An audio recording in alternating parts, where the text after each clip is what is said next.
Amahoro y'Imana n'imigisha Uwiteka atanga bikomeze kubana namwe mwese mu izina rya Yesu.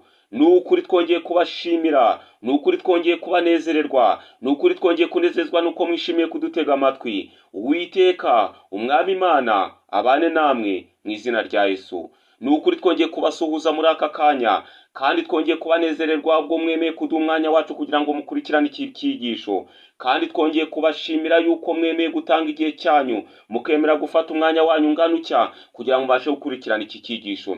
Uko twabibasezeraniye mu cyigisho cyabanje, twabasezeraniye ko uyu munsi turabagezaho icyigisho cyerekana neza ko ubwo itegeko ry'icyumweru rizaba rimaze gutanga, ubwo itegeko ry'icyumweru rizaba rimaze gushirwaho agahato, ubwo amahanga yose azaba yateraniye gufata imyanzuro kugira ngo amategeko y'Imana akurweho, ubwo amahanga yose azaba yateraniye gufata imyanzuro kugira ngo amategeko y'Imana asiribangwe, hazashirwaho itegeko ryo kuruhuka ku munsi wa mbere mpimbano, umunsi w'icyumweru washizweho n'ubupapa. Mbese bizagendekera bitabakomeza amategeko y'Imana? Ni munyemere dufatanyije na Mwuka Muziranenge abashe kudusobanurira iki cyigisho. Tutabatindiye, reka tubanze dusenge.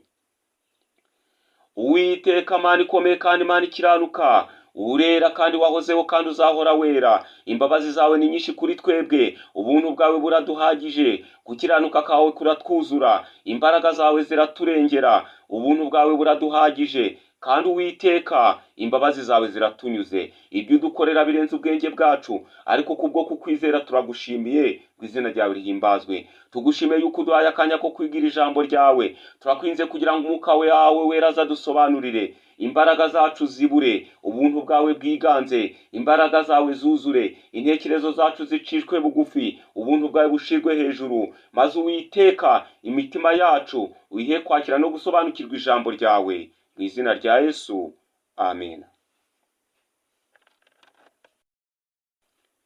Abantu benshi bakomeje kwibaza impamvu izatera iki kibazo. Abantu benshi bakomeje kwibaza impamvu hazabaho itegeko ryo kuruhuka ku cyumweru, kandi iryo tegeko rizaza rifite imbaraga kandi rirwanya abantu bose batemera gukurikiza amategeko mpimbano. Umuntu akurikije ibiriho kubera kuri iyi si muri iki gihe, yasanga neza ibyo bidashoboka. Ukurikije umutekano uri mu bihugu, ukurikije imiyoborere ya za guverinoma, ukurikije uburyo abaturage babanye neza, ukurikije uburyo hirya no hino amahanga cyangwa se ibihugu biri gushaka iterambere, wakumva ko hatazigera habaho akarengane nk'ako ngako. Ariko ijambo ry'Imana riratubwira ngo ubwo bazaba bababwira ngo ni amahoro, ni nako kuza k'Umwana w'umuntu kuzaba kwegereje. Kandi Kristo yatanze imiburo n'ibimenyetso byerekana kuza kwe. Yagaragaje neza ko mbere y'uko agaruka hazongera kubaho akarengane kazakorerwa ubwoko bw'Imana. Yagaragaje neza ko mu gihe cyo kuza kwe, mbere gato y'uko Yesu agaruka, amategeko azongera gusiribangwa, kandi hazabaho akarengane gakomeye, ubwoko bw'Imana bugatotezwa, ubwoko bw'Imana bukarenganwa. Ariko ubigereranyije n'iki gihe cya none turimo, wabona bidashoboka. Ariko vuba aha ngaha hagiye kubaho akarengane gakomeye, hagiye gushyirwaho itegeko ry'icyumweru, itegeko rya kane ryo kuruhuka ku munsi w'isabato ryatanzwe n'Uwiteka rigiye gukurwaho, kandi abantu bose bazaba bakomeza amategeko y'Imana yose uko ari 10. Hariho n'itegeko rya kane ryo kuruhuka ku munsi w'isabato, bazagwanwa, bafatwe nk'ababangamiye amategeko ya leta ndetse n'imibereho myiza y'abaturage. Mbese niki kizatera ibyo byose? Mbese nibiramuka bibaye, abari muri yandi madini cyangwa se mu yandi matorero bafashe umwanzuro wo gukurikiza ibyigisho by'ibinyoma cyangwa se ibyigisho bihimbano uko twabisobanuye mu cyigisho cyabanje, nk'abandarikira mwene data na mushiki wanjye, nk'abandarikira umusore n'inkumi batabashe gukurikirana icyigisho cyabanje, ko bakwihutira kugishakisha kuri uyu muyoboro wa YouTube. Nta handi ni ukwandika ijambo dutegereje umukiza kwaya, ukabasha gusobanukirwa n'iki cyigisho cyabanje, kandi ukabasha kuhibonera ibyigisho byinshi bigiye bitandukanye, kandi ukabasha no kwatanga igitekerezo, ukabasha no kubaza ikibazo wifuza kubaza. Dufatanyije na Mwuka Wera ndetse no gusenga, tuzabasha gusobanura neza uburyo ibi byigisho bizagenda bidufasha gukurikirana neza ijambo ry'Imana. Nimunyemerere dusoma amagambo akomeye ari mu gitabo cy'Intambara Ikomeye, paje 424. Aha handitswe ngo isi igiye kugera mu gihe cy'akaga gateye ubwoba. Amahanga yose yo ku isi yifatanyirijwe hamwe kurwanya amategeko y'Imana.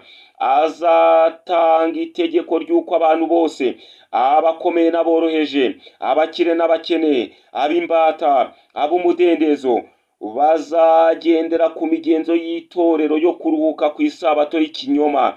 Abatazumvira iryo tegeko bazahanwa n'ubutegetsi, hanyuma bacirwe urubanza rwo gupfa. Ku rundi ruhande, itegeko ry'Imana ryerekeye umunsi w'ikiruhuko ryatanzwe n'Umuremyi ryashizweho, ugomba gukurikizwa kandi ukerekana umujinya w'Imana ari ukugomera amategeko yayo. Bishatse gusobanura ko itegeko ry'Imana nyirizina ryashizweho riri mu mategeko 10 y'Imana, riri mu gitabo cyo Kuva igice cya 20 umurongo wa 8, cyangwa muri Bibiliya ntagatifu mu gitabo cyitwa Iyimuka Misiri igice cya 20 umurongo wa 8. Umuntu wese uzakomeza gukurikiza iryo tegeko ry'Imana azafatwa nk'ugomeye amategeko ya leta, azafatwa nk'udashaka kubana neza n'abaturage. Ariyo mpamvu bizatera akaga n'ingorane, akazaba ari nayo mpamvu azatangira akarengane ko kurwanya abakomeza amategeko y'Imana. Ikibazo gishingiye aha: umuntu wese ukandagira itegeko ry'Imana bikoreye kugira ngo yumvire amategeko y'abantu, bizaba bihwanye no kwakira ikimenyetso cy'inyamaswa. Azaba yemera kwifatanya n'ubundi bubasha yihitiyemo aho kumvira amategeko y'Imana. Umuburo uturutse mu ijuru n'uyu ngo: umuntu wese uramya cya gikoko n'ishusho yacyo, agashirwaho ikimenyetso cyayo mu ruhanga cyangwa ku kiganza, azanwa ku nzoga idafunguye ariyo burakari bw'Imana yasutswe mu gikombe cy'umujinya wayo. Ahangaha turashaka gutanga umurongo. Ahangaha turashaka kumenyesha abantu bose bavuye mu matorero yabo. Ahangaha turashaka kumenyesha abantu bose bihuse bagasohoka mu matorero bagenda bavuga ko itorero ry'Imana ryabaye Babuloni. Turabamenyesha dukomeje dukurikije ibyanditswe byera, dukurikije amagambo ari mu gitabo cy'umwuka w'ubuhanuzi, tugakurikiza icyo Bibiliya yavuze kuri iyi ngingo. Turabamenyesha ko bafashe icyemezo bahubutse. Ikimenyetso cy'inyamaswa nta muntu uracyakira kugeza uyu munsi. Ikimenyetso cy'inyamaswa nta muntu uragihabwa. Ikimenyetso cy'inyamaswa kizatangira gutangwa cyangwa se gushirwa mu bikorwa. Kandi kwakira ikimenyetso cy'inyamaswa ntabwo ari ibintu bifatika bizaza ngo bigaragare mu kiganza, ntabwo ari ibintu bizaza ngo byiyomeke ku muntu kuko abantu benshi babitekereza. Umubare 666, nta muntu n'umwe uzaza ngo awufate awushirwe mu gahanga, nta muntu uzaza ngo awufate awushirwe mu kiganza. Ibyo ntibishoboka, ahubwo ni ibintu bibera mu ntekerezo.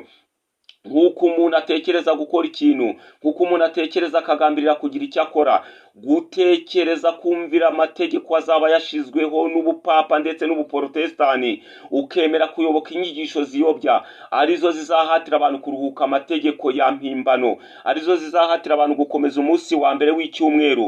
Ibyo nibyo bisobanuriye kwakira ikimenyetso cy'inyamaswa kigashirwa mu ruhanga. Uruhanga rwavuzwe ni intekerezo, ntabwo ari umubare uzaza ngo bawomeke mu gahanga. Oya, ibyo ni ibinyoma, ahubwo ni intekerezo zawe. Uko uzaba wiyumva muri iyo myumvire yerekeranye n'iryo jambo ry'Imana, azaba ari ikotaniro hagati y'icyiza n'ikibi. Uko uzabyakira nibyo bisobanuye ngo kwakira ikimenyetso cy'inyamaswa mu ruhanga. Naho mu kiganza ni ugushira mu bikorwa no kwemera amabwiriza yose azatangwa n'ubuprotestani ndetse n'ubupapa, ndetse bifatanyije na Leta Zunze Ubumwe za Amerika. Ni imbaraga eshatu z'imyuka iyobya zasobanuwe mu buryo butandukanye. Wenda tuzongera tubisobanure mu cyigisho kizakurikira. Icyo dushaka kubereka muri aka kanya ni uko bizagendekera bazaba bagikomeje amategeko y'Imana ubwo itegeko ry'icyumweru rizaba rimaze gutangazwa. Bene data, bavandimwe, inshuti dukunda, ubwo hazaba hashizweho itegeko ry'icyumweru nibwo abantu benshi bazatangira kurenganwa. Umudendezo abantu bari bafite mu matorero yabo, umudendezo abantu bazaba bafite wo gusenga uzakurwaho.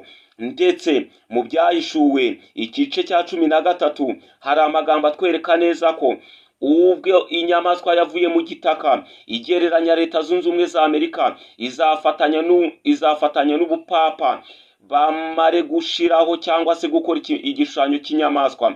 Gukora igishushanyo cy'inyamaswa ni ukwemeza amategeko mpimbano azasiribanga itegeko rya kane ry'isabato, hagashirwaho itegeko ryo kuruhuka ku cyumweru ku mugaragaro, kandi iryo tegeko rizaba gahato.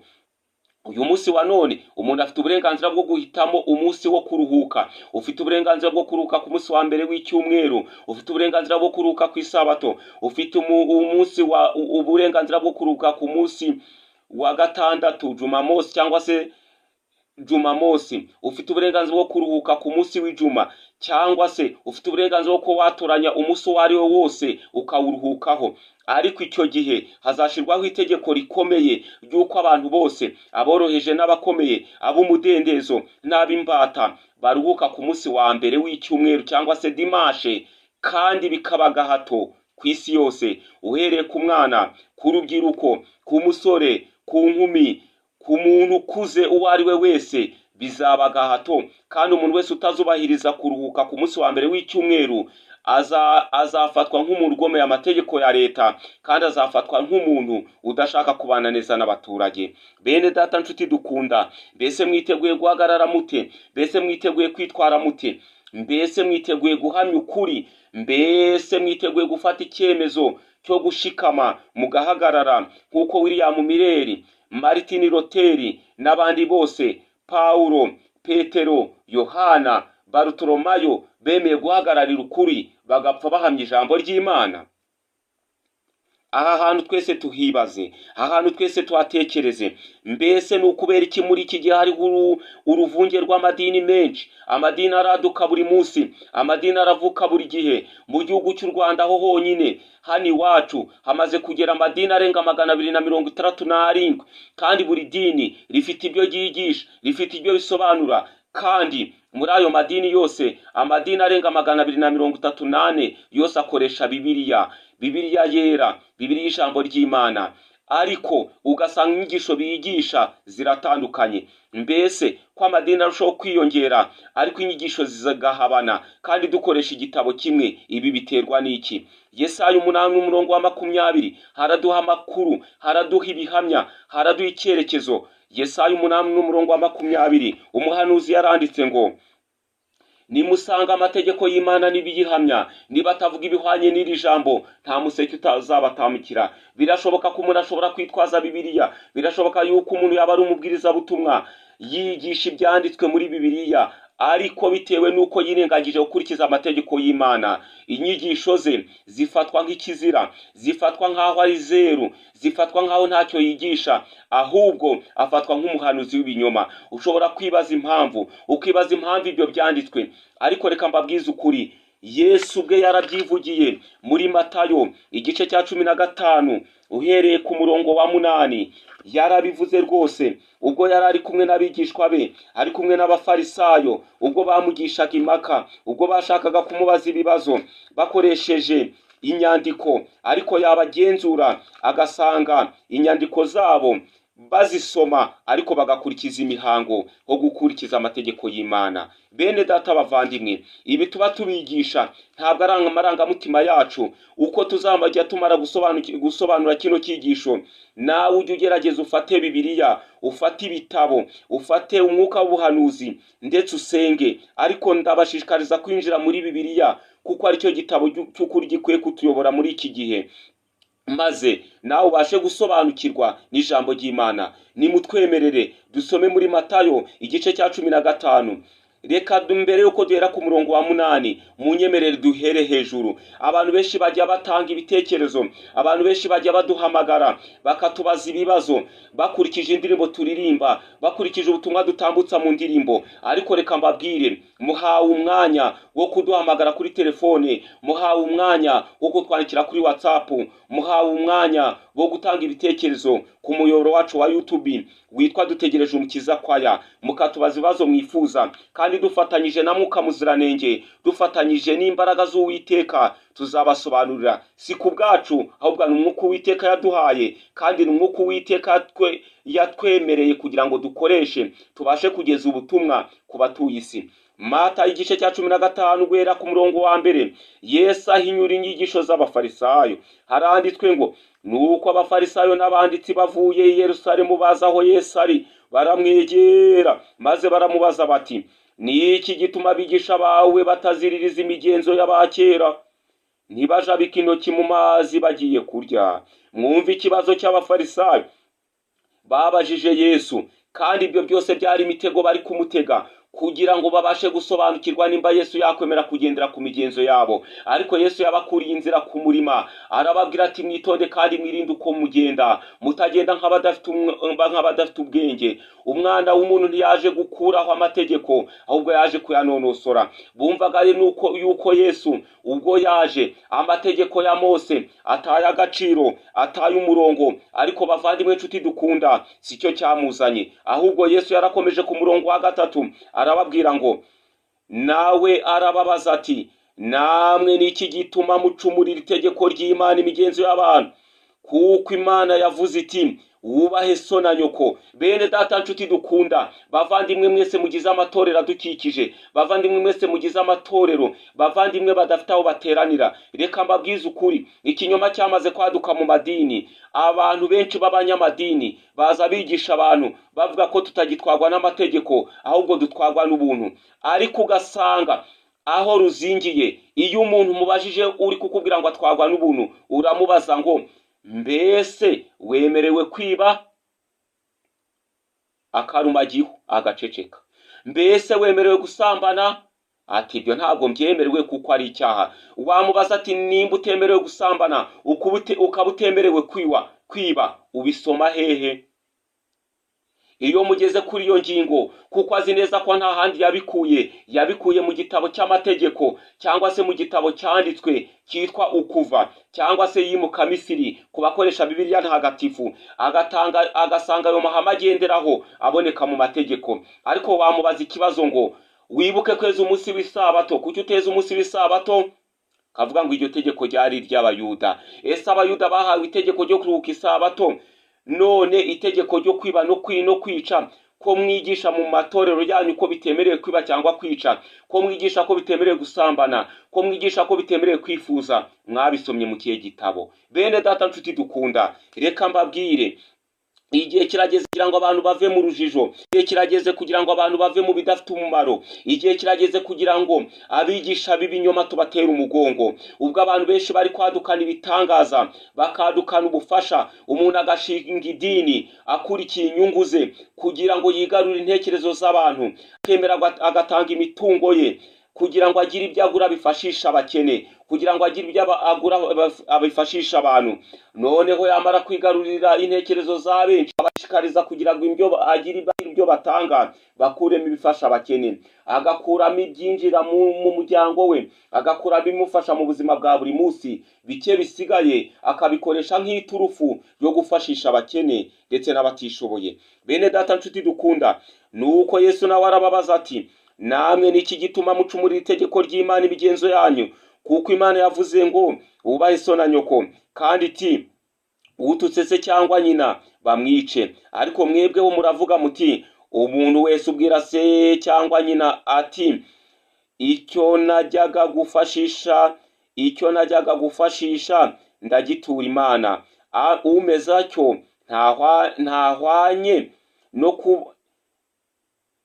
umeze atyo ntahatwa kubaha se cyangwa nyina. Nuko ijambo ry'Imana mwarihinduye ubusa ngo mukomeze imigenzo yanyu. Mwandyarya mwe, Yesaya yahanyunuye ibyanyu neza agira ati, aha hantu muhitondere. Mbere yuko nsoma uyu murongo, mubanze munyumve neza. Abantu benshi aravuga ngo, icyo nakagiye gufashisha mama cyangwa data ndagifashisha abapfakazi, ndagifashisha imfubyi, kugira ngo ugaragara neza muri rubanda. Uba abantu benshi arafata amafaranga menshi, arafata imitungo, akabyirukankana akabijyana mu rusengero, akajya kubikoresha imirimo yo mu rusengero. Ariko ugasanga aturanye n'umuntu utishoboye, aturanye n'umuntu waburaye, ariko yahamagarirwa ibikorwa byo mu rusengero kuko ari muri rubanda nyamwinshi, kuko ari ukugira ngo abantu bamurebe, kuko ari ukugira ngo abantu bamushime, akirukira gufasha ibikorwa by'urusengero, ariko umuturanyi we yaza kumuganyira ati nabuze icyo kurya, akamubwira ati icyo nateguye ni icyo gutanga mu rusengero, nta cyawe kirimo. Mwere data nshuti dukunda, ubwo buryarya no kwiyoberanya ntabwo ijambo ry'Imana ribyemera. Yesu yaravuze ngo mwandyarya mwe, Yesaya yahanuye ibyanyu neza agira ati, umurongo wa 8, ubu bwoko bunshimisha iminwa ariko imitima yabo imbakure, bansengera ubusa kuko inyigisho bigisha ari amategeko y'abantu gusa. Iki kintu kiratangaje, iki kintu kirababaje, iki kintu giteye agahinda. Ntabwo Yesu yigeze atunga urutoki ku bapagani, ntabwo Yesu yigeze atunga urutoki ku badasenga, nta nubwo Yesu yigeze atunga urutoki kuri ba bandi bicaye badafite uruhande ruherereyemo.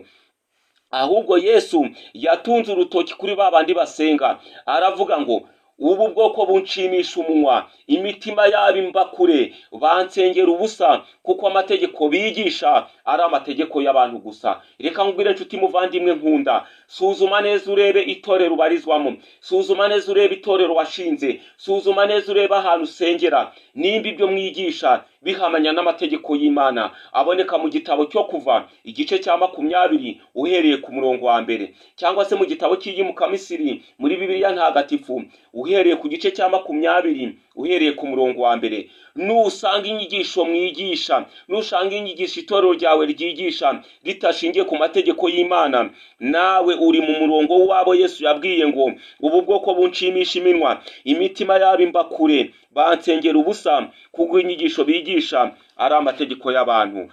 Kandi Yesu yabishimangiye neza muri Matayo igice cya 7 umurongo wa 21. Aravuga ngo ubwo igihe kizagera ku munsi w'urubanza, ku munsi w'amateka, abantu benshi bazaza bikubita imbere ya Yesu bamubwire bati, Mwami, nitwirukanaga abadayimoni, nitwafashaga imfubyi, nitwafashaga abapfakazi, mbese ni ukubera iki dusigaye? Yesu azababwira ati, nimumve imbere mu nkozi z'ibibi bimwe, kuko ibyo mwigishaga byose mwabikoreraga kwinezeza, ntimwigeze mukurikiza amategeko natanze. Ibyo ni bya bindi umuntu ashobora kuba ari umuturage mwiza, akaba ari umuturage ubana neza na bagenzi be, akaba ari umuturage rwose ufatwa neza mu mudugudu, akaba ari umuturage mwiza ushobora kureba rwose ukabona ari intangarugero. Ariko reka mbabwize ukuri, iyo habaye umuganda wa leta umuturage akawusibamo, bona nubwo yaba ari umuturage mwiza ntabura gucirwa amande kuko yishe itegeko. Nuko rero umuntu wese ibihamya yaba afite, ibyigisho yaba atangaza byose, uburyo yabafasha abantu bose, uburyo yabakora ibitangaza, reka mbabwize ukuri, imbaraga zagukoresha ibitangaza udakurikiza amategeko y'Imana, ndavuga neruye ngo zikomoka kuri Satani. Reka mbabwize ukuri, iki ndagihamya nshingiye ku byanditswe byera.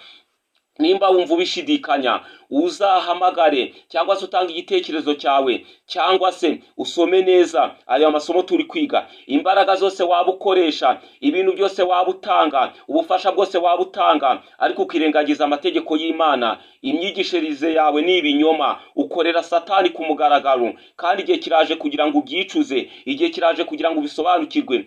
Mbabajwe n'abo wayobeje, ariko uyu munsi ndatanga umurongo n'umuburo kugira ngo umuntu wese waba aragendeye mu kinyenga cy'idini akagendera mu binyoma afata umwanzuro bikitwa none, mbere y'uko itegeko ry'icyumweru ritangazwa, mbere y'uko habaho agahato ko guhatira abantu gukomeza amategeko mpimbano, buri muntu wese azaba yarafashe icyemezo cyo gukomeza amategeko yose y'Imana uko ari 10. Hariho n'itegeko ryo kuruka ku munsi wera w'Uwiteka, ari wo munsi w'isabato. Bene data bavandimwe, nshuti dukunda, kwegereza umusozo w'iki cyigisho, reka tubabwire uko ibintu bizagenda ubwo itegeko ry'icyumweru rizaba rimaze gutangazwa. Hari amagambo akomeye aboneka mu gitabo cyitwa Inama Ikomeye y'Imana, page 83, haranditswe ngo, icyo kiyoka kirakarira itorero kuko ubutumwa bwaryo bw'abamarayika 3 buzaba bumaze kwigishwa. Icyo kiyoka cyarakariye itorero kuko ubutumwa bwaryo bwa marayika wa 3 buburira abantu bose iby'inyamaswa n'igishushanyo cyayo n'iby'inama y'ibibi bya Satani. Kugeza na n'ubu Satani yahumurishije amaso abantu benshi, ahindura imitima yabo, ntibaba bagikomeza amategeko y'Imana. ariko ubwo amahanga yose n'imiryango yose n'indimi zose n'amoko yose bazamenyeshwa ubutumwa bw'iteka ryose, ubwo nibwo inama ya Satani yo kurimbura ubwami bw'Imana izaba imaze kwerekanwa ku mugaragaro.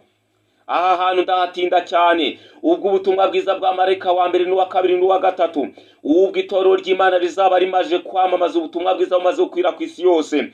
Ndetse Yesu yabivuze neza muri Matayo igice cya 24 umurongo wa 14, kandi ubutumwa bwiza bw'ubwami buzigishwa mu isi yose ngo bubu buhamya bwo guhamiriza amahanga yose, nibwo imperuka izahera ko ize. Ubwo ubutumwa bwiza bw'ubwami buzaba bumaze kwigishwa, leta z'isi ndetse